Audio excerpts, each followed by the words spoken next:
immédiatement après. Quand quelqu'un. Non seulement tu n'es pas d'accord mais yow nga bëgg wax man ma wax li nga xalaat. non seulement li ngay wax je veux dire da nga analyser mais vous êtes le premier à dire que nous sommes ñu ngi ci ère digital tout le monde peut filmer donc que le journaliste dise ou pas. mais dama jóge ci digital ma la wax di wax média ma ne la waa ji loolu la wax. bàyyi leen Charles mu eggali. non c'est pas dafal nag. il faut mu xam li mu wax li ma wax ba sànq sama analyse bu njëkk. dama la ne il faut que ñu def attention. bu ñuy wax franchement bu ñuy wax. partie digital bu ñu toll li ma la wax li ma dama ko xam bu baax li ma la wax. nekkuma di wax waxu yaa ma neex. te nekkuma di wax pour kenn neex ma. dama la nekk di wax li ma xalaat ci li ma jàng ak ci li ma doxal sama àddina ba toll fii. dama la ne sànq ci digital bu ñu toll digitalisation beeg Facebook ak kenn xamul réseau yi. homme politique bu nekkatee dans une salle ak fu mu mënta nekk. di def déclaration wax naa ko sànq. na jàpp ni na xam li muy wax na xam ne àddina lay waxal. kooku c'est un. ça n'a rien à voir nag ma ñëw sànq may approfondir ma ne saa waa ji lu mu wax. ba wax rôle des médias la responsabilité des médias. ma ne responsabilité des médias li mu ci mën a doon rek mooy di censurer lu waye di. c'est aussi simple que ça. maintenant loolu. concerne wul Dembourou kese concerne wul keneen concerne wul sénégalais bu mu mënta doon la.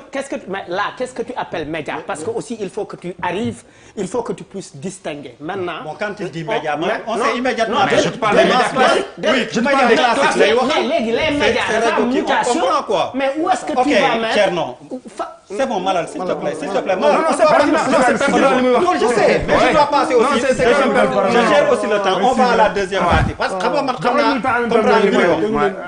alors Charles n'est pas d'accord depuis sànq tu peux le dire. non c'est pas ça veut dire quand on analyse analyse dafa métti dans notre genre journalistique analyse moo si gën a métti donc quand vous dites boo nee nit ñi journaliste day censuré il y a tant de personnes ci biir salle ba il y a tant de téléphones il n'y a aucune censure pour le reste. l'information ci contexte boobu waxuma foofu. non loolu tax ma ne bu ma yóbbu foofu. quand on analyse dama jóge ci loolu ma lay wax leneen nga bëgg ma yóbbaat foofu force. grand yéen tam c'est pas comme ça. d'une manière ou d'une autre lu mu fa wax ça viendra sur lu ñuy wax le champ social. mu doon journaliste bi moo ko fa indi wala mu doon. réseau ci public la jëm. mooy social xam nga. dafay xam nga boo duggee ci censure. censure dafa bëri façon. non s'il te plaît non s'il te plaît. am na censure politique. am na mais s'il vous plaît non mais s'il vous plaît. voilà c'est l'occasion de lui dire tu vois combien c'est désagréable. non c'est parce que j'ai écouté pendant. mi ngi noonu tu vois donc quand je vous demande d'écouter. non je suis quelqu'un qui écoute beaucoup. mais je suis aussi quelqu'un je suis un journaliste et il y a des choses que je ne peux pas laisser passer. da nga fi wax sànq dafa doon quand quelqu'un a tué un crime un meurtre mënoo ko comparer ak ku sàcc ganaar. oui je suis d'accord. c'est aussi simple que ça. dafa am loo xamante ne dañuy jot jaat di fo ak xelu nit ñi man loolu jaraluma ko. le Sénégal est au-dessus de ma personne et je suppose que pour 16 millions de Sénégalais Sénégal moo ne ci kaw après sa appartenance ethnique sa religion man c'est d'abord le Sénégal noonu lañu ma yaree. tout le monde est d'accord. loolu laa gëm. sur cette question boo xamante ne man dew ma sax ba yow foo ko xëcc je ne suis même pas allé jusqu'à cette réflexion du pulaar wala de cette violence man tout simplement il est inacceptable qu'un homme politique di tenir propos boobu waxuma la sax homme politique seulement un homme responsable. on est d'accord. qu'est-ce qu'on a vu après mais on vous a écouté après. man déglu naa ay cadres du parti APR mais c'est-à-dire je ne perdrai plus mon temps à écouter certains. parce que bootuñu ko duñu ay kilifa.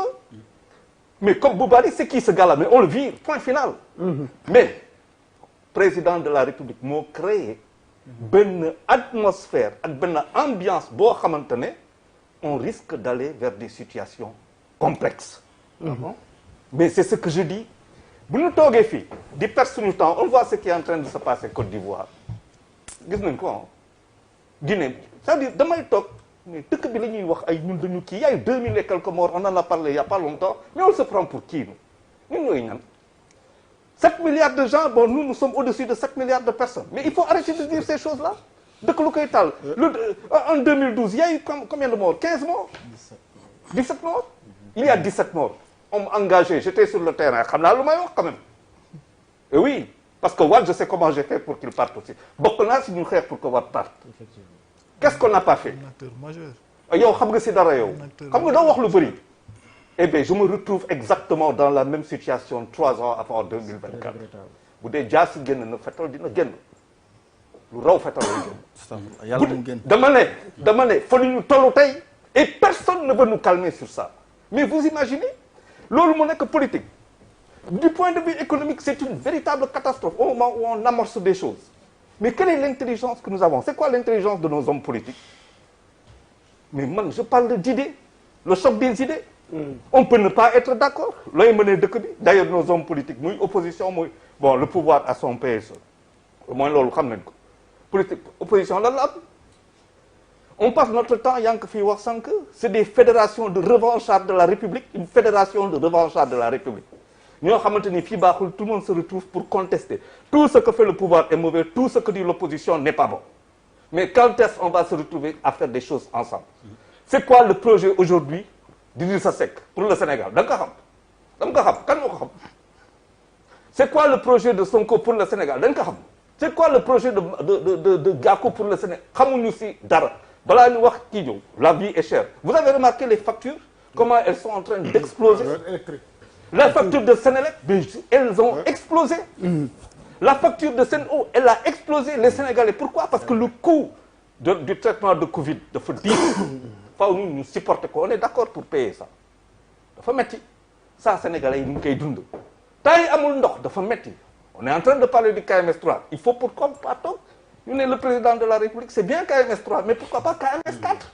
C'est-à-dire du ñu toog di wax si loo xamante ne mooy changer suñuy dund. Suñu xale yi di dem école di changer seen éducation. Du ñu def loo xamante ne moom la ñuy jox suñuy xale yi pour que dans 10 ans en Afrique nous devenons la Chine de l'Afrique de l'Ouest. C'est-à-dire on n'est pas dans ces perspectives et ces prospectives. On est là sur des considérations bassement matérielles de nullards patentés qui viennent nous raconter du ay dañuy génne jaasi bu génne jaasi fii fetal la fi nekk. alors loolu laa koy tontu kooku bu fekkente ne baalul ak nga xam que fii fetal 2012 ay xeer lañ yoroon bu boobaa dootul doon xeer. allez xam ko say fii Ka c'est est-ce que bu ñu déggee li ñu wax nii yëpp yow jaar nga école du parti mais li Abou wax bu dee ay coalition dañ la dàqee parti nga def coalition yóbbaale ma xaw ma lañ koy wax dem élection wala en tout cas pour voilà mer ngembu est-ce que gars ñi talati nañ yow jaar nga école du parti est-ce que talati nañ former seeni militants ba yu mel ni accident làmmiñ gu rëyee nii bañ a am. Abou pratiquement plaidoyer. oui vraiment moo tax ma félicité parce que au moins moom mu ngi doon plaider pour que parole bi del siwaat jaajëfal la. Abou plaidoyer bi dama yàkkamte la nga wax ni bon ñun nañ dellu si parti socialiste. ah ben non ñun parti socialiste doxalin moo ñu boole du ay yeneen yi. non vous êtes des socialistes. Khalifa Sall est socialiste. yéen da ngeen bootu ñun bootuñ donc pour ñëw ci cas pour terminer sur le non bootuwuñu dañ jébbalu. voilà ñoom koy romb nañ foofu sax. dañ jébbalu donc ci cas bi dama bëgg ñu pousser tuuti pas pour rebondir sur le débat parce que tout a été dit. mais bu ñu fàtte ne. Dembourou Sow bi yemul rek nañ génnee jaas yi daf ne man ak Farba bokk nañu ci responsable yi jàngul yuy teew. fa ñuy fasee di nocc.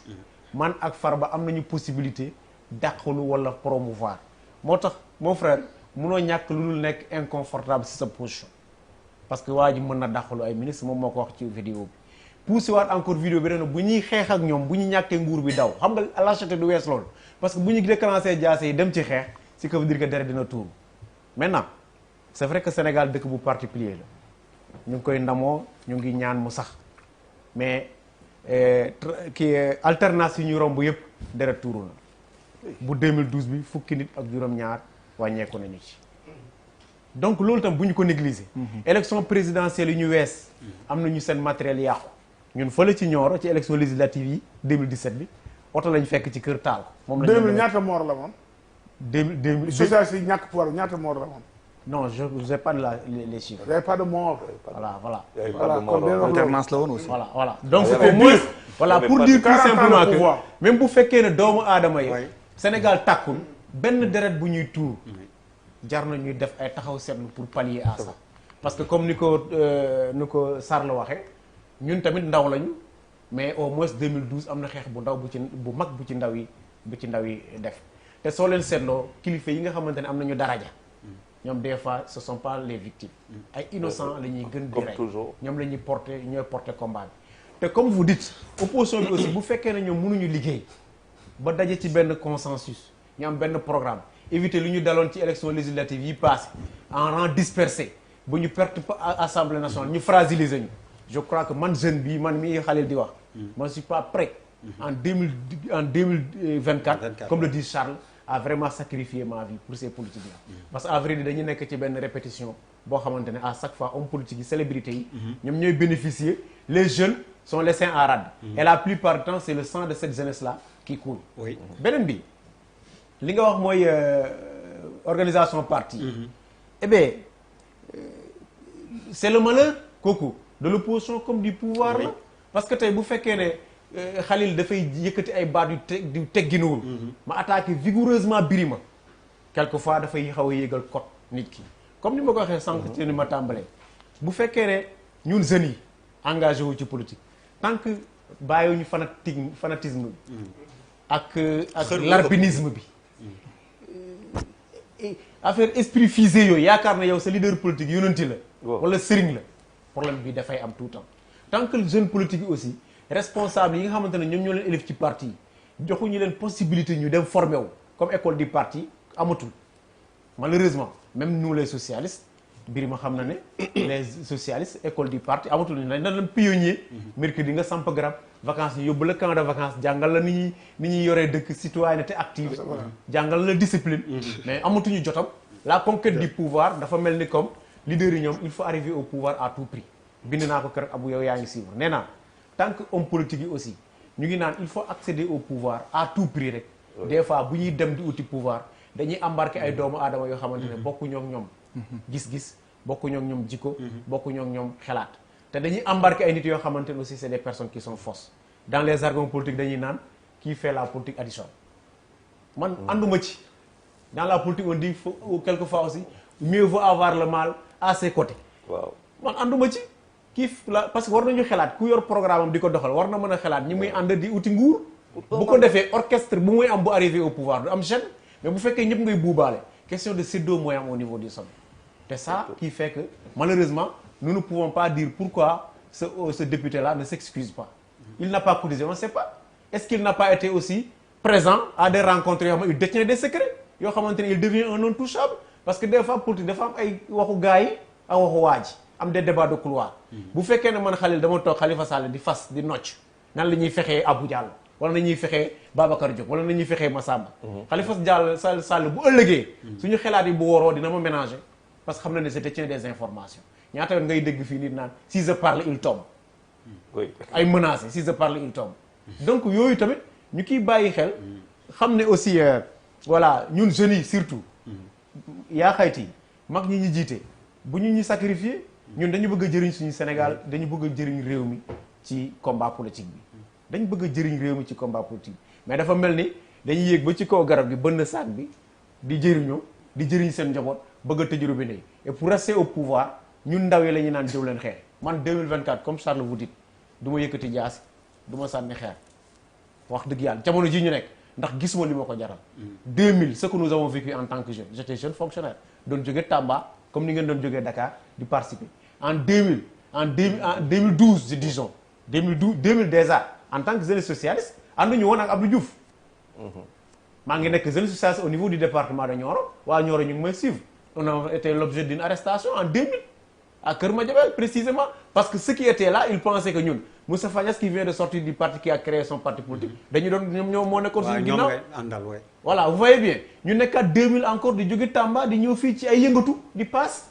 man ci kërul gouvernement laa nekkoon ci niñ koy seeri mais on a eu à me déloger pour des positions donc ñuy xeex pour arriver au pouvoir vraiment nañuy xelaat nañ yërëm Sénégalais yi quoi nañ yërëm jeunes yi et puis tamit vraiment qu'il nous serve de référence bu nekkee député à l'Assemblée nationale des ministres investis war nañu war a mën a ruus di jox une certaine image à la il nous met très mal à l'aise tey boo demee ci dëkk ba foo mënti dem Sénégal nga naan damay def politique déjà nit ñi dañu naan dafa am benn cours dafa am benn étiquette bi ñu lay tafal doo wax dëgg opportuniste nga fexekat nga da ngay plan doo wax dëgg donc loolu manigance. da ngay manigance da ngay pion. da ngay teg xel. donc loolu vraiment. merci beaucoup la en tout cas di gërëm intervention yëpp rafet na tey Birima man ak moom mbëkkante amul. te da nga foogoon ni ci mbëkkante ngeen di mujjee. alors moi j'aime les socialistes. mais Khalifa c'est mon mais ami. ñaar dañoo jóowul rek. xam nga man sama grand la. bu ñu nekkee ay 2020 yooyu. ñuy taxaw di ko waxaat ay école du parti affaire yooyu mais xanaa balaa ngay def école du parti nga am parti. et c'est n'importe quoi ban école du parti. kii parti daf fi am ay Afrique yi amul parti yaay am sa money sa xaalis créer sa parti di ko financer.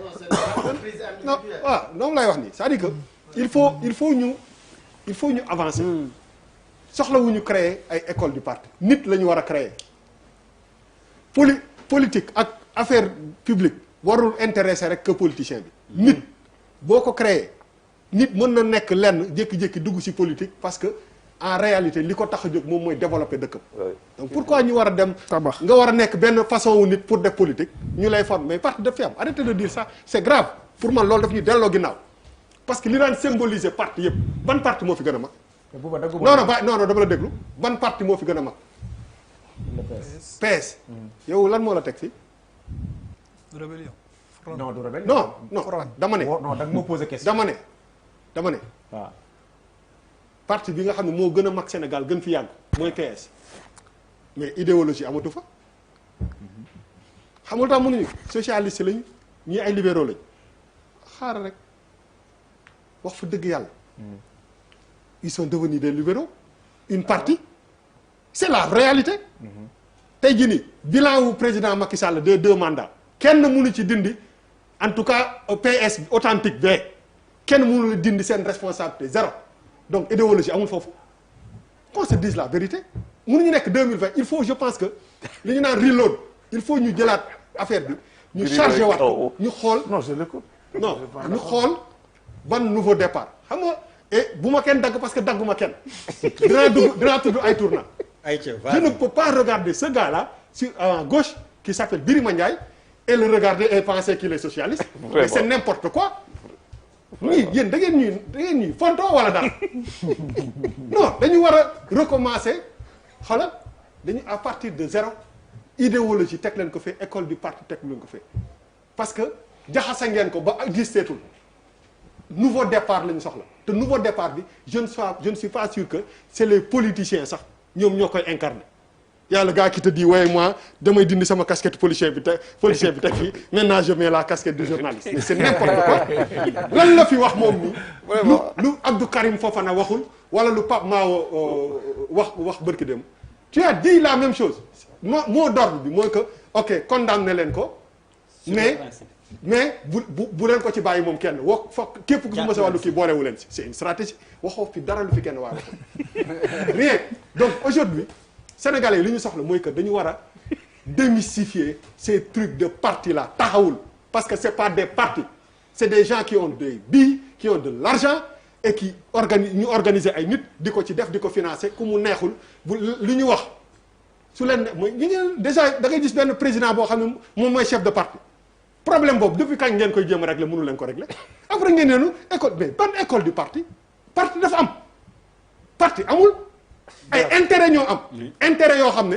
tey jii mun libéraux yeeg ñu naan les libéraux sont violents amul libéraux amul socialiste amul leneen les gens bopp sa bopp la c'est des ay nit lañu yuy boole pour des intérêts bu dee leneen mën na ci am kenn mënu fi argumenté fii ci plateau bi tey ba li ma wax barke Seydina Limamou tarfatal ay ni dindee ko si yaa ngi jaawale parti ak idéologie déggoo ma ne la amul déggoo ma ne déggoo ma ne la xam nga ma leen jaawale dama ne la xanaa déggoo ma non yaa ngi wax parti amul dama ne la parti amul idéologie amul dara amul mais yow politique oo loolu Thierno neexuloo weddi nag loolu yow tax xam nga la mooy seen problème xam nga leen dee leen encaisser non Thierno neexuloo weddi Birima Ndiaye ne peut pas me regarder les yeux dans les yeux pour me dire que je suis socialiste mais arrête tu peux être plus socialiste que Khalifa Sall c'est pas vrai àndu leen yaa ngi ni sa ki fi Khalifa Sall yéen yéen a ngi de ne woon na foogoon ni dañuy amul libéraux ngeen mais noonu waxante dëgg foogoon na dégg may ko mu tontu waaw may ko mu tontu quoi parce que damay rus ñu la seetaan deuxième partie baa ngi may xaar gaawal socialiste du rek parti socialiste waxuma loolu de je n'ai pas dit ça je n'ai pas dit ça dama ne parti socialiste. wax naa ko sànq day dama jaawale leen idéologie ak dama ne déedéet idéologie amul parti amul.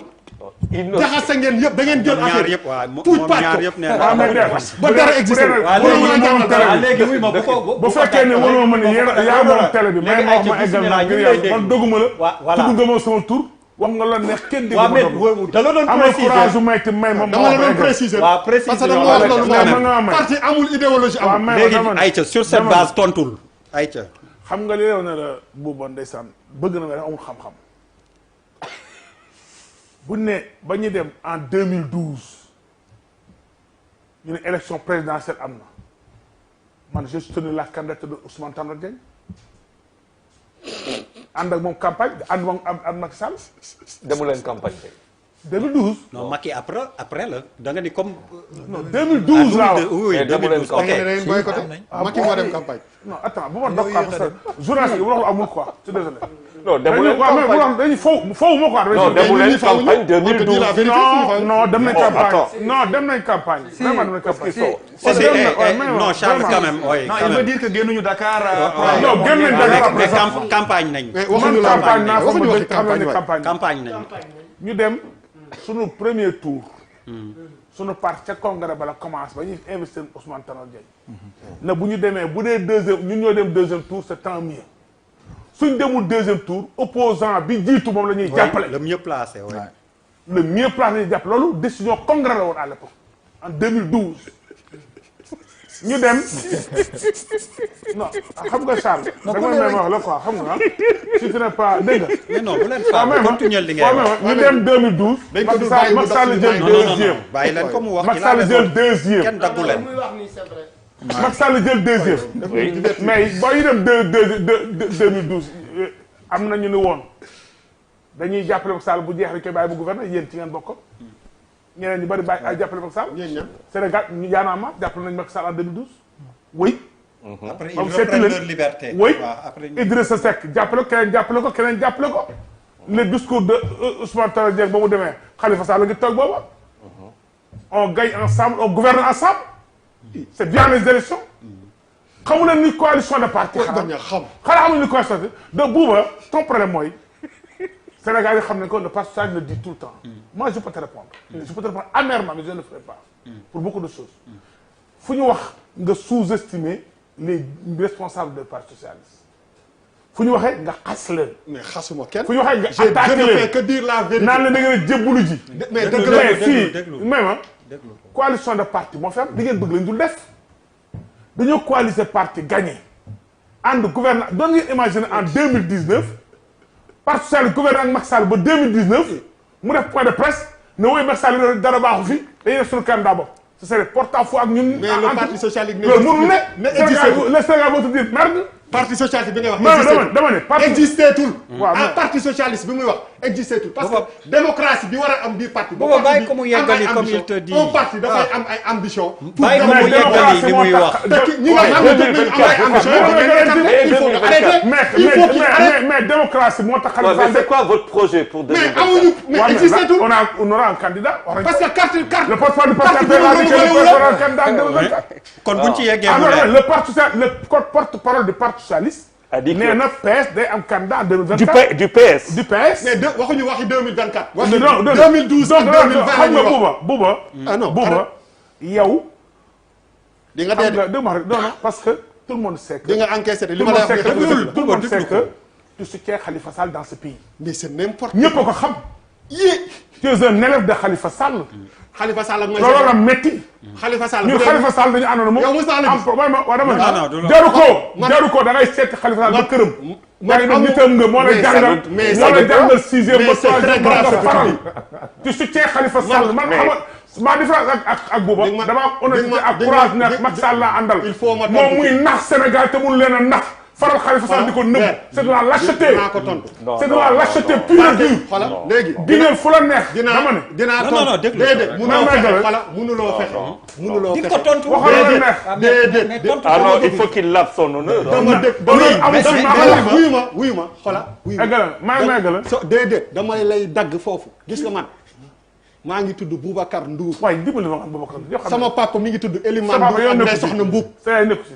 yaa ngi may déglu xoola wuy ma xoola dama lay wax nii dama lay wax benn affaire nga dégg ko ci sa xel man munoo ma wax lu ma deful tuuti nga ci xam nga lan la ñu nekk ci débat politique soo bëggee di jël si xola wuy ma tey jii nii xola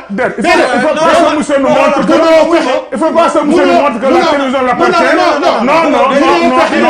non nangu si may ko mu tontu non parce que non oui li ngay wax c'est petit yow tu es petit pour dire ça arrêtez il faut pas que mu gën il faut pas insulter les gens. Tu ne peux pas d'accord avec un parti.